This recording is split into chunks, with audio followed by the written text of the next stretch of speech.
iPhone 12 ini umurnya sudah 4 tahunan dari sejak rilis. Nah, sekarang yang akan kita bahas nih, apakah smartphone ini masih layak untuk kalian beli di tahun 2024 ini? Buat kalian yang mau upgrade iPhone kalian atau mau baru pertama kali beli iPhone tapi punya budget pas-pasan, jangan lupa buat nonton video ini sampai selesai karena aku mau ngasih tahu kelebihan dan juga kekurangan kalau kalian memilih iPhone 12 di tahun 2024 ini. Jadi aku bakal bahas dari speknya kayak gimana, harganya sekarang udah berapa, harga bekasnya berapa, dan tips-tips untuk beli iPhone lainnya. Jadi jangan lupa buat like dulu di video ini, dan buat kalian yang belum subscribe, jangan lupa buat subscribe di channel Gadget Box. Nah, kita langsung bahas aja mulai dari yang pertama, tapi setelah yang satu ini. iPhone 12 ini sudah rilis sejak Oktober 2020 lalu, atau bisa dibilang ya 3-4 tahunan lah sampai di tahun 2024 ini.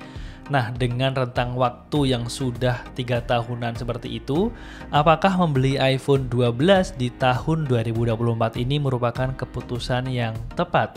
Oke, kita bakalan bahas satu persatu karena di sini aku udah nyatetin semua plus minusnya kalau misalnya kalian beli iPhone 12 di tahun 2024 ini. Kita akan bahas mulai dari spesifikasinya terlebih dahulu ya. Jadi kalau misalnya kita ngomongin spesifikasi, iPhone 12 ini adalah iPhone pertama yang memiliki konektivitas 5G.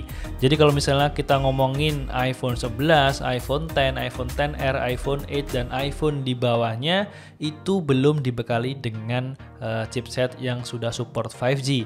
Baru di iPhone 12 ini yang ada chipset 5G-nya. Jadi ini merupakan smartphone yang sudah future proof. Kalian bisa pakai SIM card apa aja yang sudah support 5G di iPhone 12.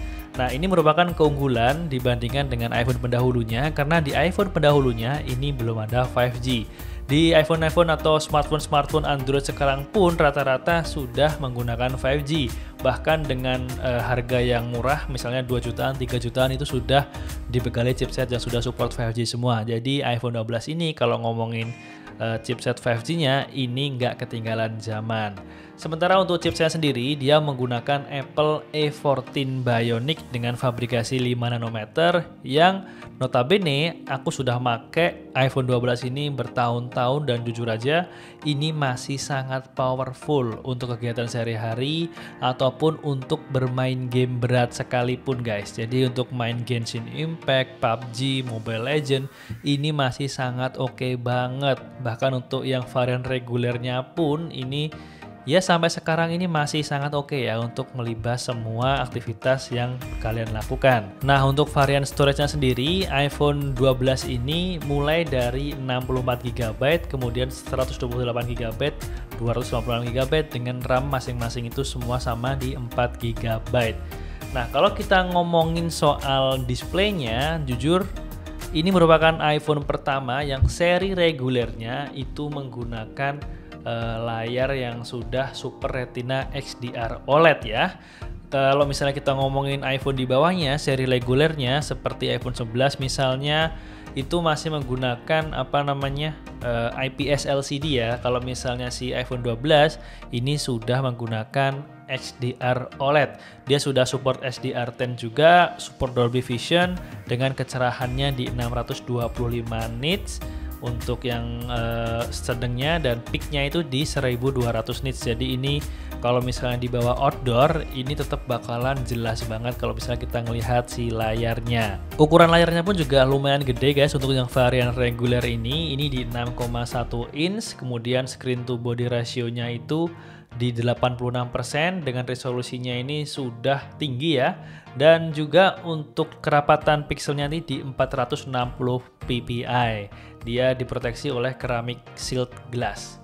Dan kalau misalnya kita ngomongin bagian spesifikasi kameranya, memang di iPhone 12 ini dia konfigurasinya untuk yang reguler itu adalah di dual kamera, yaitu kamera utamanya di 12 megapiksel dengan aperture f1.6 ini wide. Kemudian untuk secondary kameranya ini sama, untuk resolusinya di 12 megapiksel dengan f2.4 ultra wide 120 derajat.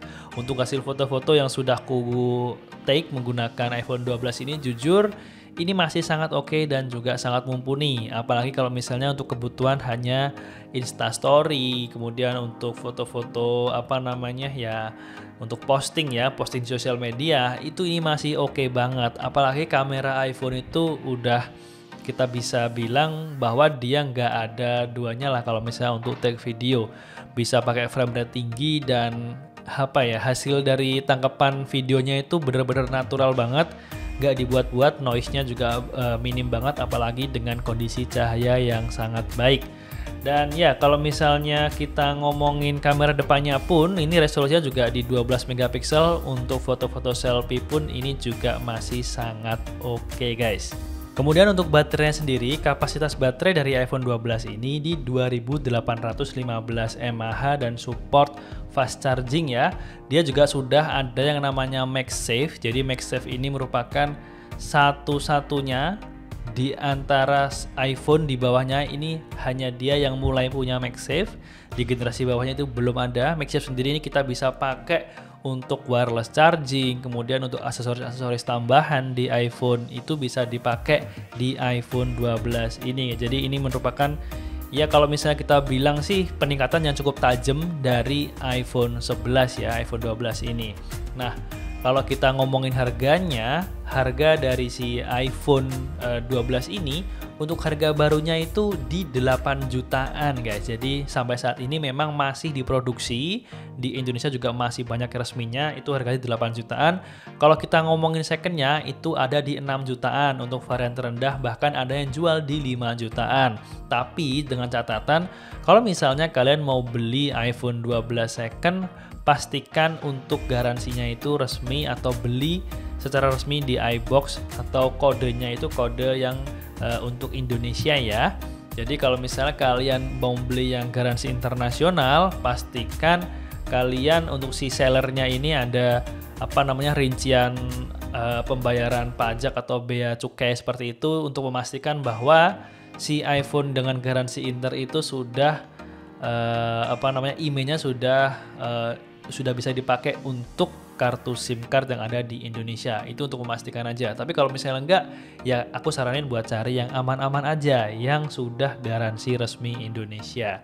Kalau kita ngomongin desainnya, iPhone 12 ini merupakan iPhone yang long lasting ya. Desainnya ini modern. Kemudian kalau misalnya kita merujuk ke generasi-generasi iPhone yang sekarang ini rilis, ini awalnya ya di iPhone 12 ini, karena mulai dari iPhone 12 ini desain dari sebuah iPhone itu dikembalikan seperti era Steve Jobs ya. Jadi dia desainnya tegas gitu, di sisi kanan kirinya gitu lurus. Beda dengan iPhone 11 ke bawah yang rounded ya, dari iPhone 6 ya. iPhone 6 sampai iPhone 11 itu dia rounded dan dikembalikan lagi menjadi tegas seperti ini di iPhone 12. Sampai sekarang pun di iPhone 15 series pun seperti ini ya. Cuman bedanya di kameranya dan lain-lain lah. Tapi untuk desainnya ya mirip-mirip seperti ini. Jadi kalau misalnya kalian beli iPhone 12, ya ini desainnya masih sangat-sangat bisa diterima di kalangan masyarakat. Oke, terus gimana nih pengalaman pakai iPhone 12? Setelah aku pakai kira-kira 1-2 tahunan, iPhone 12 ini cukup memberikan impresi yang sangat baik ketika aku gunakan.